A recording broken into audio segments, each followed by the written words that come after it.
Hi, this is an overview for Salesforce heat maps for Dan Walters. There's a dashboard, top 20, and to the right, you can see the kind of revenue heat maps and lead heat maps that I could create right outside of your Salesforce dashboard. And the key thing with heat maps is it could be anything. It could be leads. These are purposefully blurred because it's real data from a company I'm consulting for right now. You can see where your revenue is, where your leads aren't, etc. Now, how do you automate a success playbook?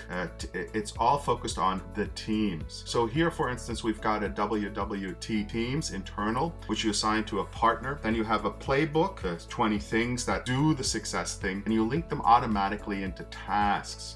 Here, you can see that here. Here's your internal WWT team, regional manager, FAE, engineering, or whoever. And that then you link right into, you deploy the playbook, and the playbook then rolls out automated tasks, which will be assigned to different people. You know, playbook task 2, 3, 4. In this example, it's only myself. I know I'm going fast. You're a busy guy, and that's why I'm going that fast. Now let's look at the calendars a little bit. And the key thing with the calendars is you now want to create an automated heat map created by a multi-viewing calendars. This is how you do that, and this is one of the two other places where heat maps are used: libraries and calendars. Here, for instance, you can have a calendar of just your regional managers and then just your key account that you want to follow, or your key 20 accounts, right? And you can then see pictorially the meetings, the tasks, whatever, by just looking at it.